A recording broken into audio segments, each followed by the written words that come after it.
Oke,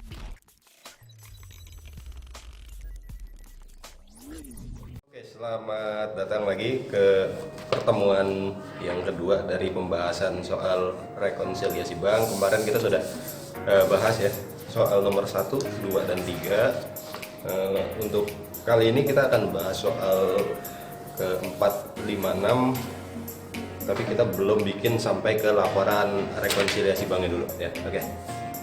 Bisa teman-teman baca langsung di soal yang sudah saya kasih kemarin. Soal nomor 4. Perusahaan keliru membukukan setoran dari penjualan barang dagangan sebesar 152 juta yang seharusnya adalah 125 juta. Ya, berarti di sini kita cari tahu dulu siapa yang harus melakukan penyesuaian. Ya, jadi bisa teman-teman baca dari soalnya, yang harus melakukan penyesuaian adalah pihak perusahaan. Jelas ya, karena di sini perusahaan keliru membukukan. Artinya di sini kesalahan ada pada akuntan. Ya. Kalau misalnya perusahaan yang harus melakukan penyesuaian, artinya pihak bank melakukan penyesuaian nggak? Enggak. Oke. Berarti jurnal di sini hanya dilakukan oleh pihak perusahaan. Ya, sebentar. Oke, di soal kemarin saya juga sudah memberikan jawabannya. Di situ teman-teman bisa lihat bahwa ada pencatatan yang keliru oleh akuntan. Ya, dia mencatatnya kas dan penjualan besar 152.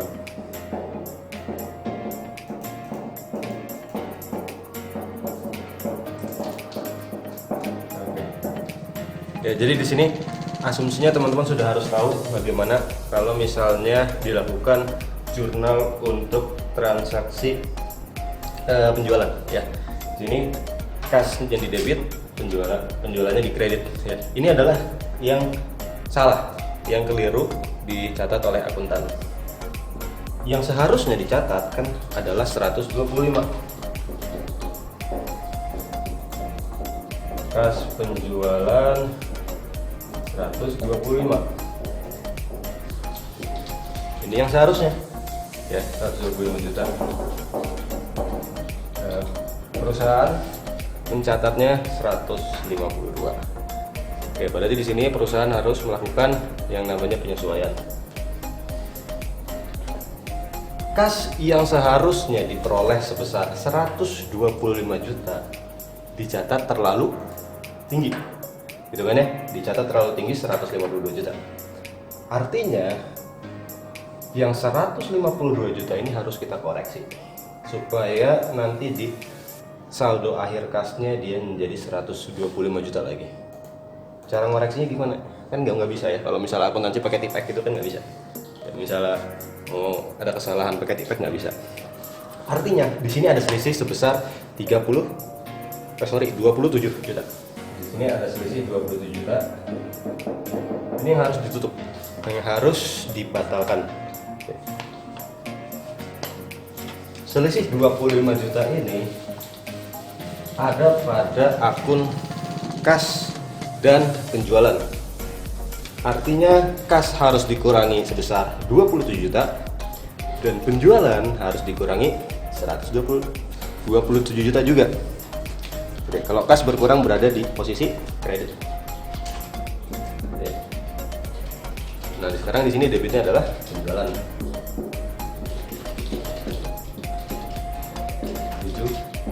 27 juta. Oke. Jadi inilah penyesuaian jurnal yang dilakukan oleh perusahaan untuk mencatat adanya kesalahan pencatatan oleh perusahaan. Ya, mudah-mudahan teman-teman bisa memahami. Kalau misalnya belum paham nanti silakan japri aja. Kalau nggak males tak balas. Oke, soal berikutnya. Untuk soal berikutnya, ya, di sini dikatakan bahwa dalam laporan bank tersebut, salah. Dalam laporan bank tersebut belum tampak setoran perusahaan dalam bulan Desember sebesar 150 juta. Dan yang kedua, ini di sini ada dua kejadian. Cek yang dikeluarkan oleh perusahaan nomor sekian 170 juta. Ya. Jadi pertama-tama saya akan menjelaskan apa itu yang namanya setoran dalam perjalanan.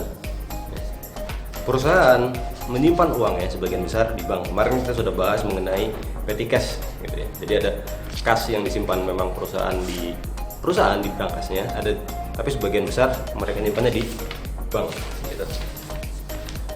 Nah, ketika suatu saat perusahaan menyetorkan uangnya ke bank, dia melalui proses yang namanya clearing. Ya, karena di situ kan pasti uangnya yang disetorkan kan nggak mungkin kayak kita kalau nabung waktu di bawah 1 juta palingan.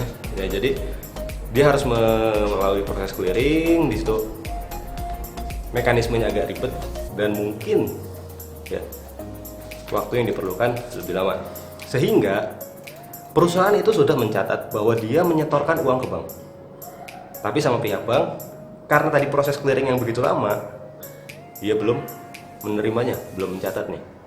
Jadi di satu sisi perusahaan sudah mencatat adanya transfer uang ke bank, bank belum mencatat karena masih dalam proses clearing. Nah, gitu paham ya? Nah, berarti kalau misalnya kasusnya seperti itu, yang harus melakukan penyesuaian adalah pihak bank, ya kan? Perusahaan sudah benar mencatat, bank belum.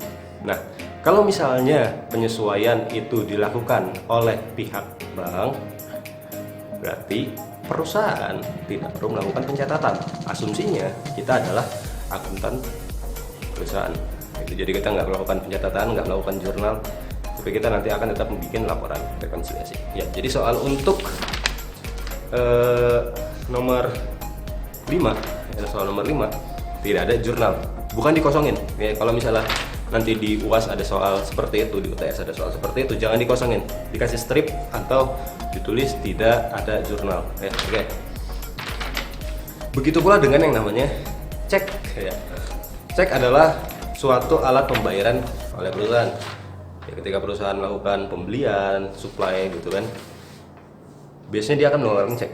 Cek tersebut akan diserahkan kepada si supplier gitu, nanti supplier yang akan mencairkan ceknya ke bank. Ketika perusahaan mengeluarkan cek, perusahaan sudah mencatat itu sebagai pengeluaran kas. Ya, misalnya membeli supply pakai cek, ngeluarin cek, bisa dicatat sebagai pengeluaran kas. Ya, ternyata misalnya ya, suppliernya yang tadi megang cek ini, yang seharusnya langsung mencairkan cek itu ke bank, malah jalan-jalan dulu. Gitu. Jadi di satu sisi perusahaan sudah mencatat adanya penurunan kas, tapi bank sudah tahu belum kalau misalnya ada penurunan kas perusahaan? Belum, gitu kan ya, karena ceknya belum dicairkan. Ini yang disebut dengan cek beredar, gitu. Jadi siapa yang melakukan penyesuaian? Ya bank, gitu kan ya. Sama seperti tadi, kalau bank yang melakukan penyesuaian, kita sebagai kita sebagai akuntan perusahaan tidak perlu melakukan penjurnalan. Oke, gitu ya. Next, soal nomor 6. Soal nomor 6 di sini, cek dari PT Trada sebesar 50 juta yang diterima oleh perusahaan dan diuangkan ke bank beberapa waktu yang lalu, oleh bank dikembalikan karena tidak cukup dananya. Ya, di sini agak susah, jadi tolong diperhatikan. Ini adalah contoh soal yang namanya cek kosong. Tadi ada cek beredar, yang ini namanya cek kosong. Bedanya apa?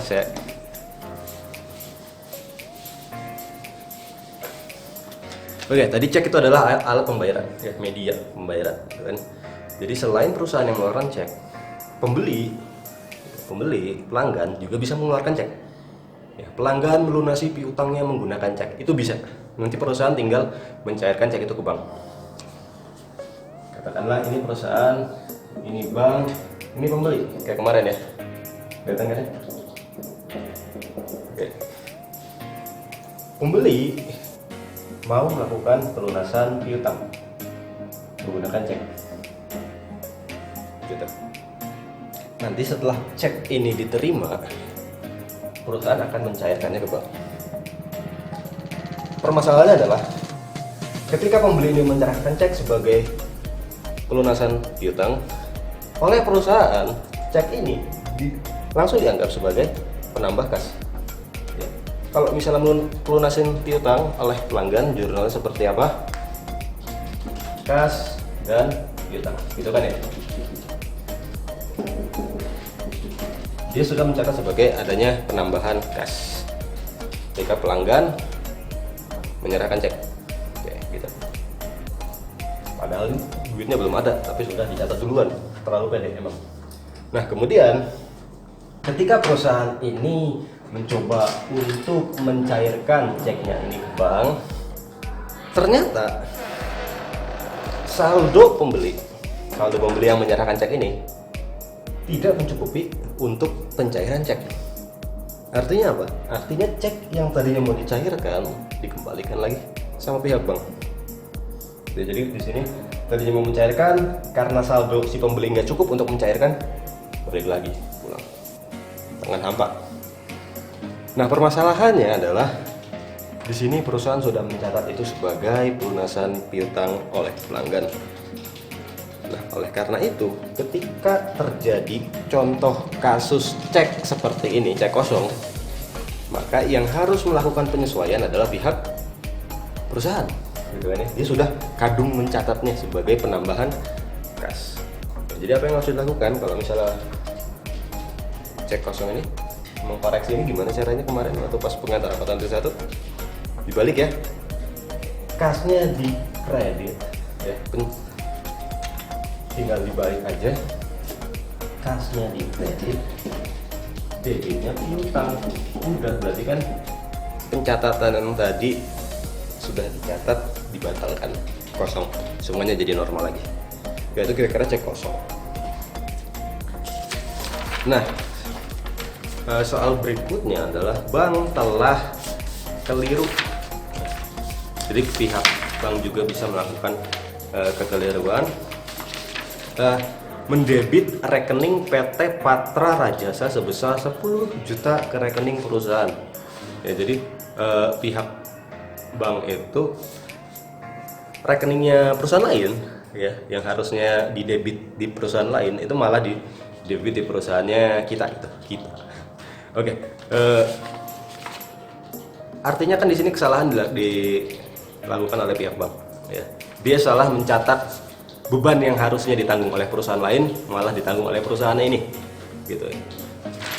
Oleh karena itu, karena penyesuaian dilakukan oleh pihak bank, maka di sini tidak perlu lagi dilakukan yang namanya penyesuaian oleh akuntan perusahaan. Gitu.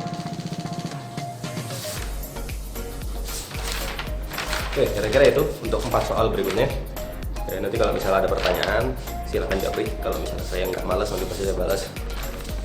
Untuk soal yang terakhir, yang bikin laporan rekonsiliasi, itu nanti kita akan bahasnya di video berikutnya, atau kalau nggak di kelas aja. Kayaknya itu agak sedikit ribet. Jadi kalau misalnya kita nggak saling berinteraksi, itu agak susah. Gitu. Nanti takutnya teman-teman cuma dengerin tapi nggak ngerti apa itu maksudnya. Oke, begitu aja untuk materi rekonsiliasi bank. Sampai ketemu di pertemuan minggu depan. Itu pertemuannya tentang persediaan kalau nggak salah, kayak gitu ya. Nanti metodenya sama kayak kemarin. Nanti saya kirim soal dan jawaban. Dan kalau misalnya membutuhkan video, memang nanti saya kasih videonya. Gitu ya. Oke, gitu dulu. Selamat belajar.